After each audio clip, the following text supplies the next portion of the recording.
Rationally, $1 today is worth more than $1 next year. Today, we offer further proof that humans are not always rational. Both these things are true. Most Americans received a tax cut in 2018. But many will see a smaller tax refund than they are used to when they file their 2018 returns.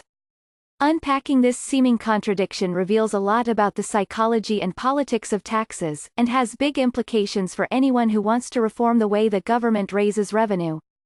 We aren't always rational in how we think about money. The tax law that President Trump signed at the end of 2017 reduced the average American household's 2018 average federal income tax obligation by about $1,600, according to an analysis by the Tax Policy Center.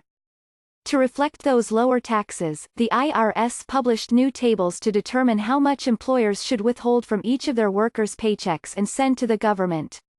This meant most people saw larger paychecks immediately. But that also meant that over the course of the year, workers prepaid less tax.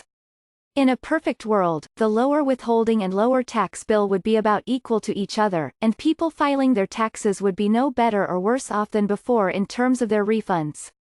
In reality, though, not everybody's tax situation is the same. The details mean that some people received much more benefit from the changes than others. The average tax refund filed through mid-February was down 17%, or more than $500, from the equivalent period last year. According to IRS data, early filers aren't necessarily typical, so the numbers will most likely change as more Americans file.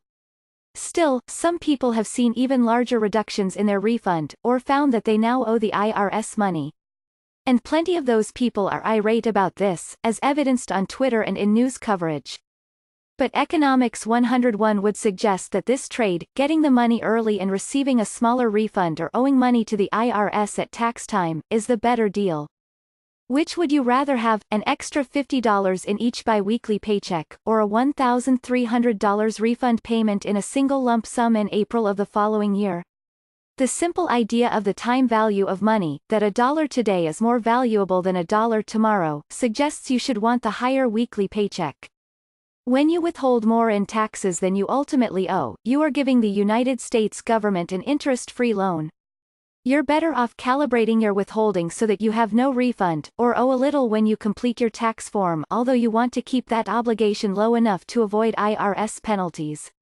But as the discontent over smaller refunds shows, actual humans, as opposed to the rational automatons of economics textbooks, don't view it that way. The question that befuddles traditional economists is why people want these refunds, said Richard Thaler, a Nobel-winning economist at the University of Chicago's Booth School of Business. Why do they want to make interest-free loans to the government?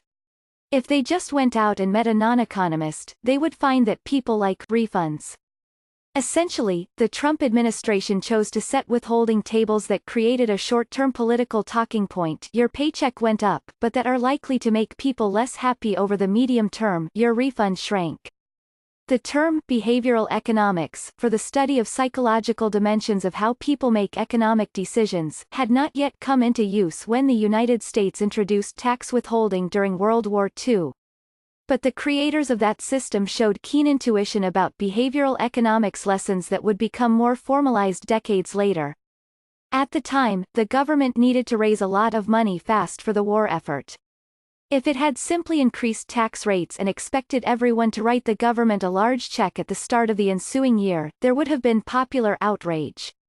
But by compelling employers to deduct taxes from each paycheck as prepayment, the pain of filing taxes could be turned on its head. When most people end up receiving a refund from the government when they file their taxes, it becomes an occasion on which they receive a large lump sum, a form of forced, zero-interest savings. In the language of behavioral economics, this reflects the prospect theory value function, in which receiving a large check from the government at tax time is very pleasurable, and writing a large check to the government very painful. But a modest reduction to each paycheck is hardly painful at all. As governor of California in the late 1960s, Ronald Reagan understood this, and resisted introducing a system of withholding state income taxes. Taxes should hurt, he said, in opposing proposals that he believed would make the paying of taxes less noticeable, and therefore less painful. His view was that anti-tax sentiment would be stronger if paying taxes meant actively writing a check to the government every year. Eventually, in a 1971 budget crisis, he relented.